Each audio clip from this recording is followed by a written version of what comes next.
खुफिया संगठन जैसे कि भारत की रॉ, अमेरिका की CIA और इजराइल की मोसाद के बारे में तो आप सब ने सुना होगा, लेकिन आज हम आपको दुनिया के एक ऐसे खुफिया संगठन के बारे में बताएंगे जो वाकई में बहुत रहस्य भरा है। और ऐसा माना जाता है कि पूरी दुनिया में सबसे ज्यादा ताकतवर और पैसे वाले लोग इस खुफिया संगठन के सदस्य हैं। इस संगठन का नाम है इल्यूमिनाटी। असल में इल्यूमिनाटी वो संगठन है जो पर्दे के पीछे से पूरी दुनिया को कठपुतली की तरह कंट्रोल करता है। समझिए.com की इस रिपोर्ट में आज हम जानेंगे कि इल्यूमिनाटी ग्रुप कैसे बना, इसमें कौन कौन से लोग शामिल हैं, इसे कौन और कैसे ऑपरेट करता है, ये ग्रुप कैसे दुनिया भर को कंट्रोल करता है और इस संगठन के जन्म से लेकर इसका अब तक का इतिहास क्या है। इल्यूमिनाटी संगठन ये समय समय पर अपने एजेंडे से ऊंचे ओहदे पर बैठे पावरफुल इल्यूमिनाटी सदस्यों के जरिए पूरी दुनिया के लोगों को गुमराह कर अपने इशारों पर नचाता है। इस संगठन के सदस्य खुफिया तौर पर मीटिंग करते हैं और इल्यूमिनाटी के मकसद को पूरी दुनिया में फैलाने का काम करते हैं। दुनिया भर में बड़ी बड़ी साजिशें रचना, तख्ता पलट से लेकर जंग और बड़ी बड़ी हस्तियों के कत्ल में भी इस संगठन का नाम सामने आता है। कहते हैं कि लोकतंत्र लाने से लेकर बैंकिंग सिस्टम क्रिएट करने में भी इस संगठन का अहम योगदान था। इसके अलावा फ्रांस की क्रांति में भी इल्यूमिनाटी ग्रुप का ही हाथ बताया जाता है। कॉन्स्पिरेसी थ्योरीज की माने तो इल्यूमिनाटी ग्रुप दुनिया का सबसे खतरनाक संगठन है और ऐसा माना जाता है कि Bill Gates, Katy Perry, Justin Bieber, Miley Cyrus, Madonna, Britney Spears, Lady Gaga और ओपरा विनफ्रे जैसी बड़ी बड़ी हस्तियां भी इसके सदस्यों में शामिल है। आइए समझिए कि आखिर दुनिया के इस सबसे खतरनाक संगठन की शुरुआत कैसे हुई। दरअसल इल्यूमिनाटी की शुरुआत हुई जर्मनी के एक छोटे से शहर इंगोलस्ताद से। इंगोलस्ताद में बावरिया नाम की एक जगह है जहां इल्यूमिनाटी नाम पहली बार सुना गया। ये बात है साल 1776 की।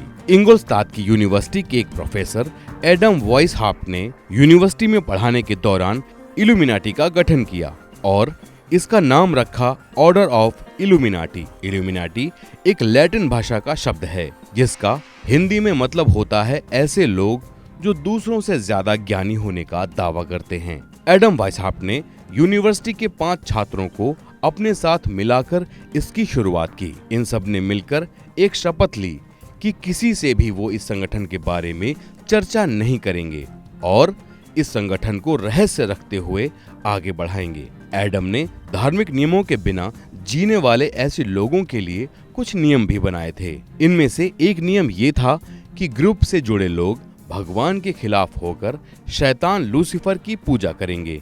इल्यूमिनाटी अपनी शुरुआत के साथ ही तेजी से फैलने लगा। इसके सदस्य जासूसों जैसा व्यवहार करते थे और दूसरे संगठनों में घुसपैठ कर उनके सदस्यों को रिक्रूट करते थे। इल्यूमिनाटी में सदस्यता के 13 लेवल थे जो 3 लेयर में बटे थे। सबसे नीचे का लेयर उन लोगों का होता था जो इस संगठन में नए होते थे। इस लेयर में 4 तरह के सदस्य होते थे। पहला इनिशिएट, दूसरा नोविस, तीसरा मिनर्वल और चौथा इल्यूमिनाइटस माइनर। मिनर्वल के बाद दूसरे लेयर में 5 तरह के सदस्य होते थे।